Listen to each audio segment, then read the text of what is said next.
Genaro García Luna significaría pues la falta de autoridad moral de los más férreos críticos del presidente Andrés Manuel López Obrador, los expresidentes Vicente Fox y Felipe Calderón. ¿Con qué autoridad moral van a opinar o reclamar o exigirle al presidente cuando tenían todo este cochinero? Y una de dos, como lo dijo hoy el presidente en la mañanera, o no se dieron cuenta o de plano eran cómplices, pues.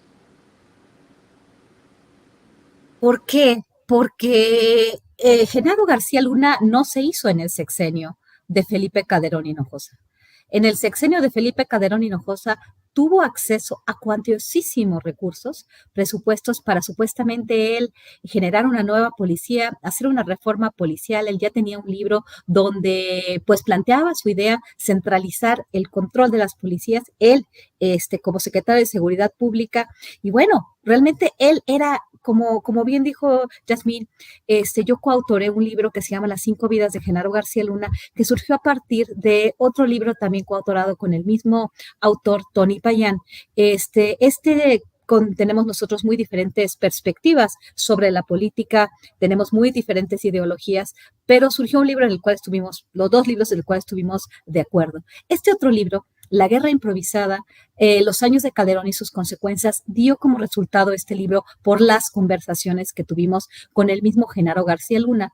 Sorprende el cinismo, sorprende esta arrogancia y esta soberbia de aquel que no reconoce ningún problema, ningún error, cuando todo está en sus narices de que las cosas no se hicieron mal, se hicieron pésimas, cientos de miles de muertos, decenas de miles de desaparecidos en el país, un país que requiere de más cuerpos de las Fuerzas Armadas porque la misma dinámica generó grupos paramilitares criminales armados hasta los dientes. Fue una cuestión tan compleja, pero Genaro García Luna no se hizo en el sexenio de Felipe Calderón. De hecho, tuvimos la oportunidad para el libro de La guerra improvisada en los años de Calderón y sus consecuencias, de hablar con muchas personas que estaban relacionadas directamente con Felipe Calderón, que le dieron asesoría, que operaron la estrategia, la diseñaron, Eduardo Medina Mora, obviamente el mismísimo Genaro García Luna, Guillermo Valdés, Alejandro Jope, todos esos críticos que ahora son los más férreos críticos, no solamente hablo de Vicente Fox, nos contaron, obviamente, de la trayectoria de Genaro García Luna y también varios críticos, como Tomás Ángeles de Aguajare, quien supuestamente, ya lo dijo en los medios, había denunciado y había llegado con el presidente en ese momento, Felipe Calderón, para informarle de lo que había sucedido con sus vínculos con el narcotráfico. Este tipo de rumores, de testimonios que no permearon más allá, que nadie quiso creer, el presidente ni los estadounidenses que colaboraron con él, no era una cosa nueva, era una cuestión que ya se venía diciendo desde que él creó la AFI. Este señor entendía perfectamente la vinculación del narcotráfico con la Policía Judicial Federal. Esto nos platicó a nosotros, ¿no? Él decía, bueno, es que eran los narcos, ¿no? Los militares en la Policía Judicial Federal, nos habló de cómo se formaron los Zetas, nos habló de la Policía Federal de Caminos, de la corrupción tan importante, de los vínculos de algunos militares dentro de la policía, porque habían militares dentro de la Policía Judicial Federal, y habló de los Zetas, ¿no? Él tenía mucho conocimiento de esto, y resulta ser, porque no cualquiera termina en una prisión de máxima seguridad en los Estados Unidos y preparándose un juicio del siglo si no hay pruebas, si no hay ninguna prueba. Vamos a ver realmente si las pruebas se van a ventilar o si finalmente el señor decide de último minuto participar como testigo cooperante, o quizás hasta testigo protegido, no sabemos qué es lo que se esté negociando en este momento o qué se haya negociado, si no se pudo negociar nada, el señor va a terminar refundido en la cárcel en un espacio entre cadena perpetua y 20 años, pero pareciera ser que lo están empujando a que se declare culpable, no lo sabemos, parece ser que el juicio va y que vamos a ver muchísima información, o quizás lo que vamos a ver es lo mismo de siempre, 2 personajes, 3, 4, o el círculo cercano de García Luna en el banquillo de los acusados, juzgados, terminan siendo procesados, borrón y cuenta nueva, y seguimos dándole al círculo de un capo tras otro capo. Las drogas siguen llegando a los Estados Unidos, México sigue poniendo los muertos, y este es un cuento de nunca acabar. ¿Cuántos capos no han sido extraditados a los Estados Unidos? ¿Cuántos juicios que han sido no del siglo, pero sí del año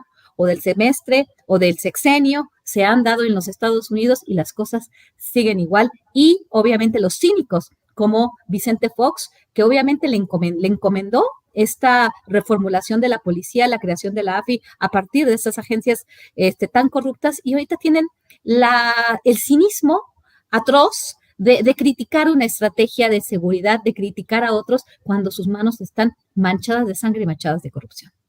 Así es. De hecho, hablaba con varios expertos como Guadalupe en esta cobertura que hemos hecho ya de varios días, querida Yasmín Ugalde, y hablaban de que si realmente quieren en las autoridades estadounidenses, vamos a ver salir nombres, incluso tenemos esa posibilidad de ver nombres de personajes activos en la política, no en la 4T, pero activos en la política de golpeteo contra este gobierno que ha lanzado una dura campaña contra la corrupción, querida Yasmín. Justamente, pues, no es casualidad, ¿no? Hace un momento platicábamos Guadalupe y yo de las expectativas de este juicio y, pues, bueno, Guadalupe no tenía como muy buenas expectativas, dado que, si bien no hay como mucho precedente de juicios de este tamaño, pues, de personajes con tanto poder anteriormente, lo que sí hablábamos es que no había muy buenas expectativas. Lo que yo le decía era justamente que estamos viviendo tiempos totalmente diferentes, que estamos en un espacio nuevo que nos permitiría pensar que sí, que no vamos a tener solamente al malo de la película, ¿no? Y que solamente sea, pues que con eso se acaba, ¿no? O sea, es decir, que se enjuicie a García Luna y que ahí queda la cosa.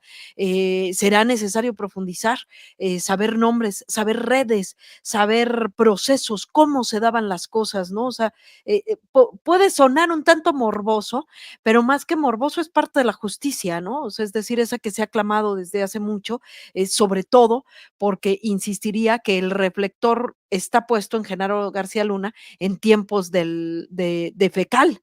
Y cuando hablamos de Felipe Calderón, hablamos del juvenicidio, hablamos de muertos, hablamos de sangre y queremos justicia. Y en ese sentido es que queremos pues nombres, queremos saber cómo eran las prácticas y queremos erradicar las prácticas. No queremos solamente que García Luna esté enjuiciado y que esté sentenciado, sino queremos erradicar la práctica y los intereses de esa mafia que han tenido procesos que han lastimado terriblemente a nuestro país. Y antes de que te vayas, Guadalupe, para que cerremos con